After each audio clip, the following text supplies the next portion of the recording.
Hello and welcome to the operating room. My name is Lucas Menendez and I am with Melissa Rojas. Melissa. So first of all, can you say your occupation, what you work as? So I am a registered nurse at Mercy Hospital on their oncology floor. That is great. And where did you study to become a nurse? So I've studied in two different places. I became a nurse when I was 20, and I actually got my LPN, which is the most basic level of nursing, and I went to Robert Morgan. And then for my other degrees in nursing, I attended Miami-Dade College, so very local to Miami. And were you born and raised in Miami? Yes, sir. I am a Miami native, first generation, actually. My mom is from Costa Rica. She came very young, and all of my siblings and I were born here in Miami. So with that being said, what is um so when you first became a nurse, what was your favorite thing about being a nurse and just was it like the medical aspect or was it like the interaction with people? So that's interesting. For me, when I first became a nurse, I realized really quick that I love the interaction with people. I get the question a lot that why a nurse over a doctor?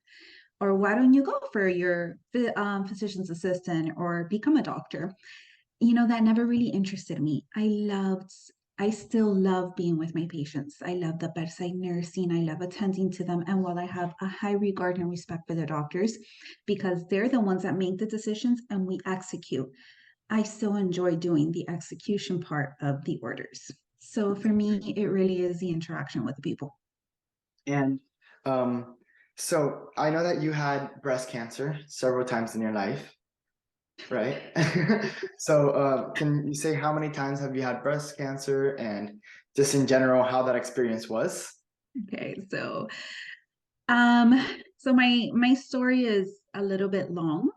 Okay. I like to throw out the disclaimer for anyone who's watching this and they can get scared of breast cancer and my story in particular.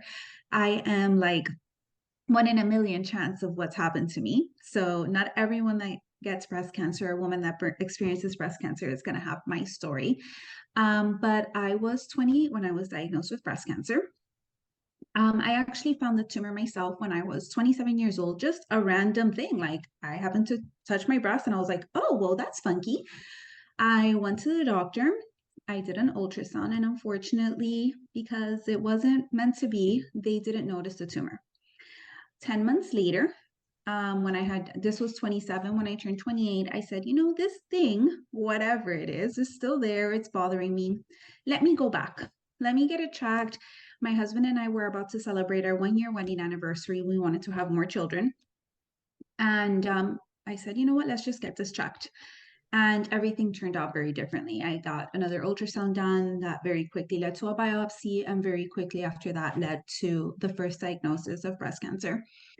My tumor itself was advanced stage, so I had to go through 8 rounds of chemo. I had to do surgery, and I also had to do radiation.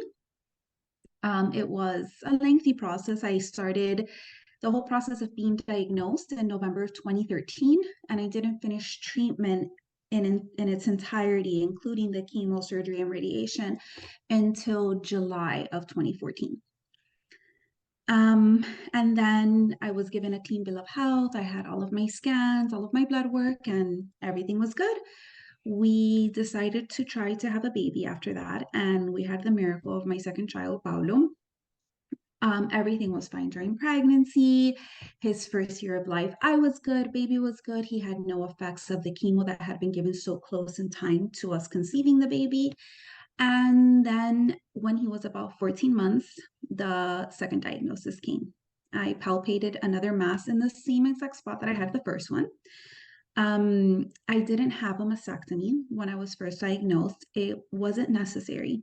So, just interesting fact, a lot of people think that by having a mastectomy, you are free of being able to get breast cancer. And that is not true.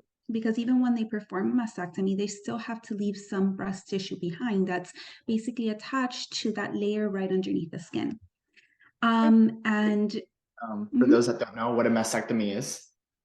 Oh, that's a very good question. Thank you. A mastectomy is basically the amputation of the breast when they remove the breast. You can have a single or you can have a double, which means that you remove both of them. So with my first diagnosis, it wasn't necessary for me to do that.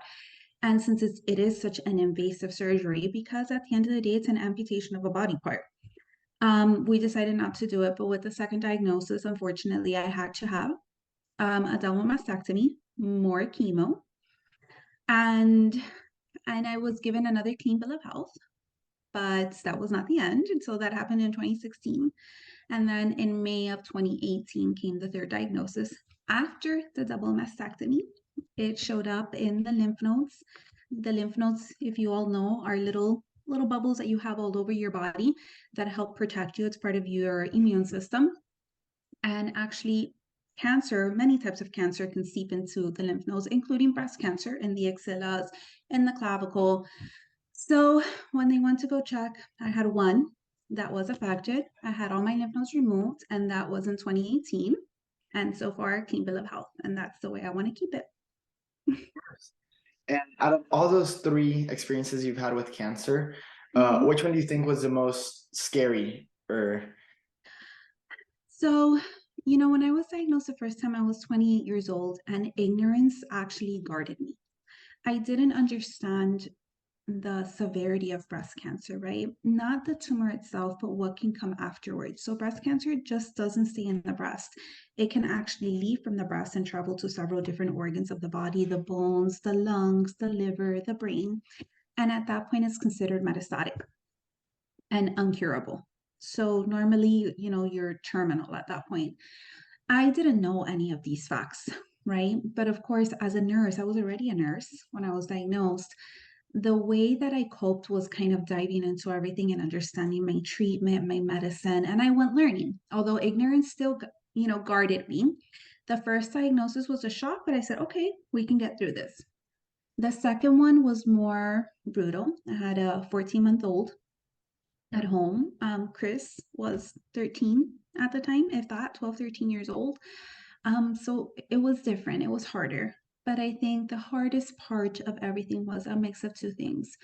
During my second round of chemo for the second diagnosis, Chris's dad passed away in a motorcycle accident.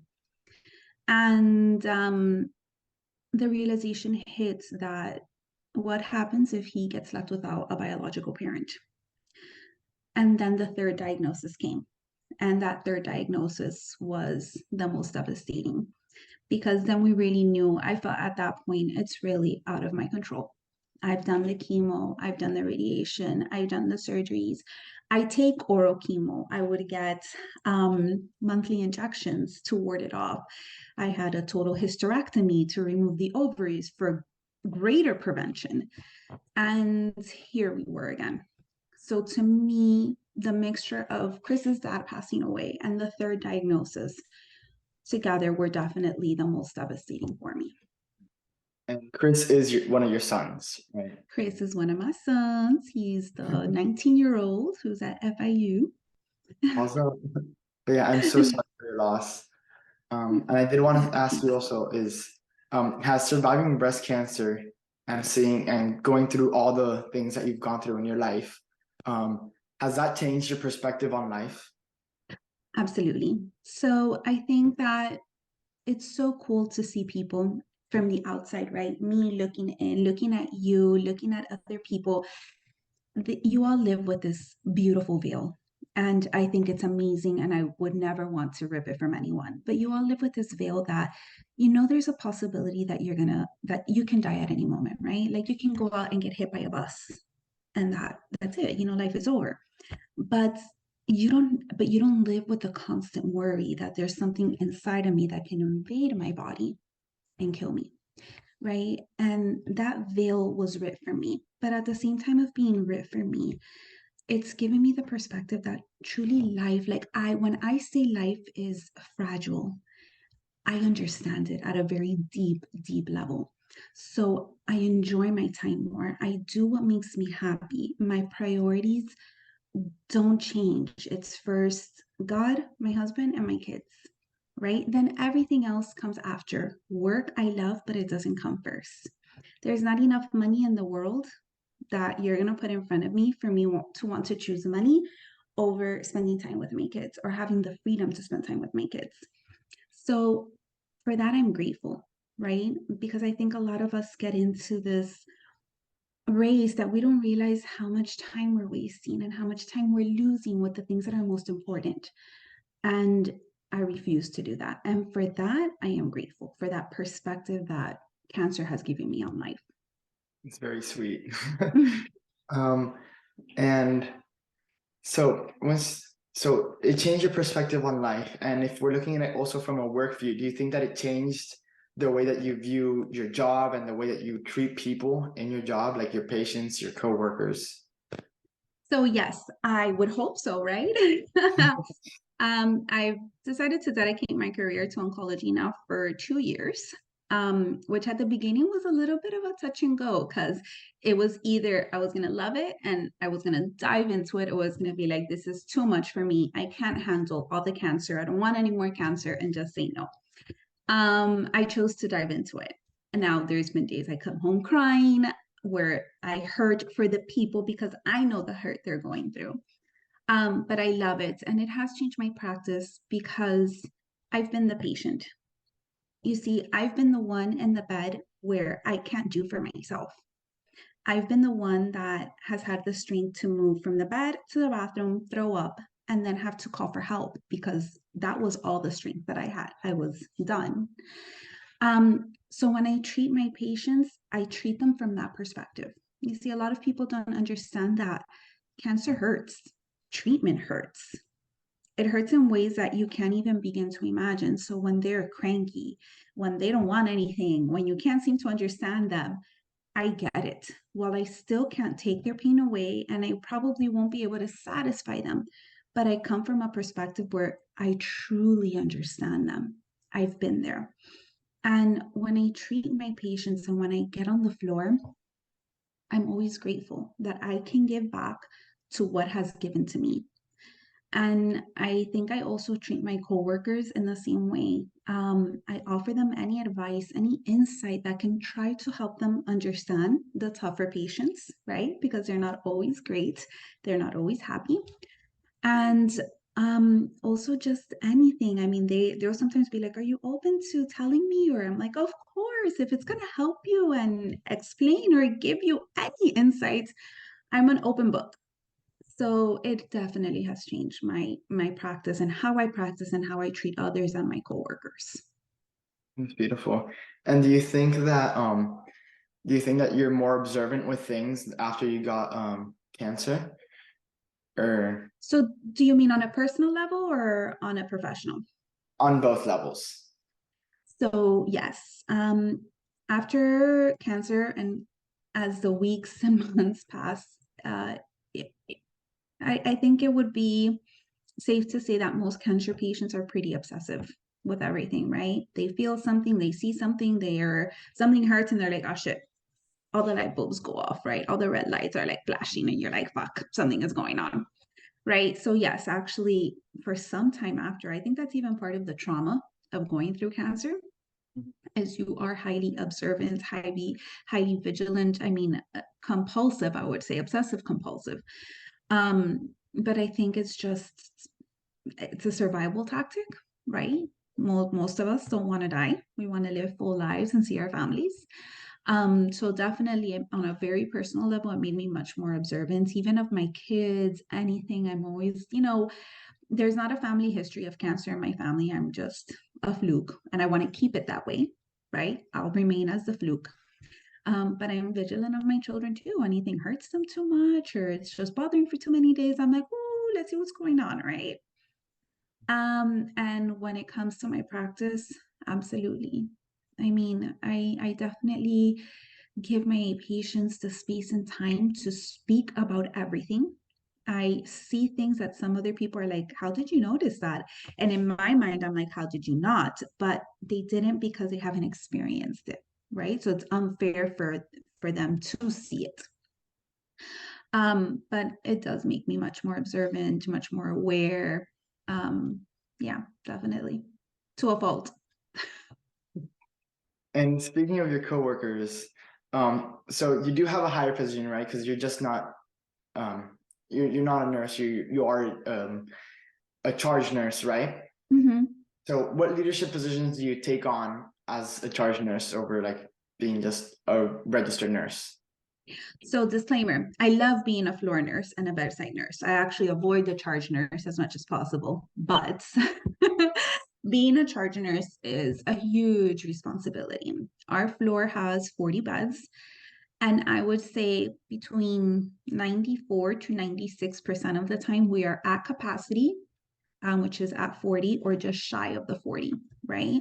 And since we're usually at capacity or between 37, 38, right, on a good day, I manage between 7 and 8 nurses, between 2 and 3 nurse assistants, and anything else that comes into the floor, right? The families, any pets, pharmacy techs, doctors that can't communicate with the nurses will come to me. There is a big difference. It's a higher level of responsibility, and it's also a lot of managing of personalities. It's hard because when you're in charge, you don't get to see a lot of the good things that happen, a lot of the little things, because mostly when they come to you, it's because there's a problem, someone is mad, or they need help. So it's a lot of just managing, making sure, keeping everyone happy, making sure that we fix the miscommunications, that we support the nurses that still need support because they're still learning. Our floor is extremely busy. On any normal day, I walk between 11 and 12,000 steps. My God. That's just it. We work 12 hours. You get a half an hour break, and sometimes that break doesn't even come. So when you're the charge nurse, it's definitely a lot of support first to my nurses, right? I love the patients, but I have to support my nurses first so that they can be good for the 40 patients on the floor. And then supporting the patients if there's any problem or any conflict that comes up throughout those 12 hours. And another leadership position within an office would also be a floor manager, right? Yep. So what would you say is the difference between being a charge nurse and the floor manager nurse? Okay, so the charge nurse, like I told you, is more direct communication with the nurses beneath her, right? The assistants beneath her, and the patients on the floor. And then we throw in the doctors that have questions about a patient and they just want to get sometimes a quick answer instead of looking for the nurse, they'll come to the charge nurse. And that's kind of where I my responsibilities are. When you're the floor manager, you're basically more of the intermediate between the floor and the administrative people above them, right? So then there's a lot of legalities when you work in a hospital, right? I mean, the main thing they want to do is they don't want to stay open to a lawsuit. They want to keep patients happy. So there's a lot of moving parts that always have to be functioning very well. And the administration on the top is always watching those things, right? Are we doing our discharges on time? Are we avoiding hospital acquired infections? Are we doing the best to um, move our patients, like let's say from the ICU to a lesser floor if they're doing better, or if the patient is declining rapidly, are we doing the right steps to put them up to a higher floor, right? So there's administration above that's always watching those things, and they communicate with the floor manager. Right. So basically, the difference is that the floor manager is basically the one who receives the orders from the administration above, and the charge nurse is there to support the nurses, support the patients, and if anything has to be enacted on the level of the patients and the nurse, she will enact that. But the charge nurse rarely has to communicate with the administration up above. And so you're saying that there's a hierarchy in a hospital, right? And Definitely. and speaking of that hierarchy, where would you say doctors, like the relationship between doctors and nurses are in this hierarchy? So then, interesting enough, there's a nursing hierarchy where the doctors do not fall under, right? Like the doctors are not above the nurses when it comes to the hierarchy. With the doctors, they have their own hierarchy, but the nurses have their own, right? Now, at least in my hospital, which is Mercy, the only hospital I've worked at, the doctors have a very great working relationship, right? They really see the nurses as we are useless if our nurses are not here. So they do not bark orders at us. They are not questioning us. They do not feel like they need to order us around. It really is a symbiotic relationship of on both ways. Hey doctor, I need this order. Can I put it in for you? Or are you going to put it in? No, go ahead and put it in. Thanks. Right? It's a working relationship. Or the doctor will call, hey, I need this patient to get this. Can you just make sure I put the order in? Can you call the department so they can do it quickly? Sure, doctor. Of course, we'll get that done. Right? So I would say that definitely within the nursing, we do have to respect the hierarchy, which is, like I told you, it starts from like the floor nurses. It starts actually with the assistants, the floor nurses, the charge nurse, the floor manager, and then it goes up to a chief nursing officer. We have those as CNO. But then with the doctors, your relationship is more of a symbiotic and one of respect. And that's how we kind of work it in our hospital. Our doctors are phenomenal. So you've never had any experience with like a different or like have you ever felt like belittled because you are a nurse instead of a doctor, maybe by not necessarily other doctors, but by patients? Have you ever been disrespected in that way? By a doctor or by a patient? By patient. By a patient. So belittled, no. Disrespected per se, not really. Have there been some patients that you're like, okay, yeah, you're just on a whole nother level and you need a whole nother different level of my patience and understanding? Absolutely. But I would say that crap, everyone has shit going on, right? If a patient is at a hospital, it's because they're sick. They're not there because they want a break or they want a vacation. They feel fucking miserable. So the truth is that I always keep that in mind. And that's the perspective as a patient, right? Yeah. It's very hard to get under my skin. Now, have I had like I actually have never had, thank God, knock on wood, and I hope it doesn't happen with you asking me, an altercation with a patient or a family has never asked to change me, right? Because sometimes that happens with a nurse or like, I can't stand her or him. I don't want them. They have to leave. I haven't had that happen. Um, so in that sense, it's been pretty good. And to kind of wrap things up, what advice do you give to others who have been diagnosed with breast cancer or are at risk of developing it?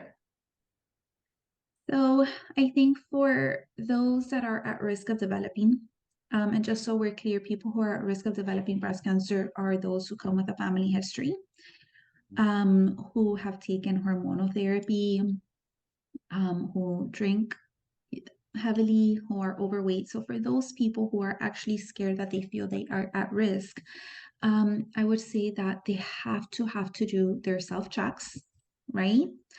Monthly after their menstrual cycle has passed, which you can look it up on YouTube if anybody wants to check it out. There's a lot of great videos on YouTube on how to do a self check. Make sure that they're getting all of their yearly examinations done because that's the only way. Listen, you can't prevent it from happening. I was 28, healthy, an athlete, went to the gym, and I had stage 3 breast cancer. So I couldn't, but because I was vigilant and I said, there's something here, let me get it tracked, it saved my life. So I think advocacy for those that are at risk for yourself and getting yourself tracked and not pushing appointments to a later time is really important. That would be my advice for those people. And for those people who have been diagnosed, I give the same advice and it doesn't change. And it hasn't changed in almost 10 years since I was diagnosed. And it's fucking overwhelming. So Yes. many things are going to happen so fast that you can't even begin to imagine until you're in it. And my advice is take it one day at a time. And when one day at a time is too overwhelming, then you take it one thing at a time, and that's okay. And one thing at a time will get you through the hours, then we'll get you through the days, and you will eventually come out on the other side. It's not going to happen overnight and it's not going to be easy. But when it's really hard, just take it one thing at a time. That is my advice, and it hasn't.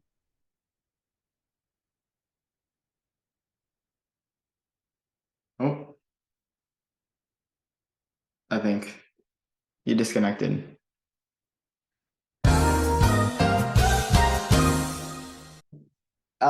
We just left off at the you said take it one thing at a time, and um yeah, well, I think you were pretty close to wrapping it up. Yeah, to just take it take it one thing at a time, and then one day at a time if you're able to. That's my advice. Okay. And thank you so much for coming, Melissa. Is there anything else you want to add? Or No, I think to you, I want to say my hats off. What you're doing is absolutely awesome. The career that you've chosen for yourself is amazing. You're going to meet, experience, and have so much to give to other people that I hope you take it all in, right? And keep on doing what you're doing. You're going to make a huge difference. I commend you greatly. thank you so much, Melissa. So yeah, so You're welcome. that's all for today's episodes. Thank you so much for watching, and have a good day.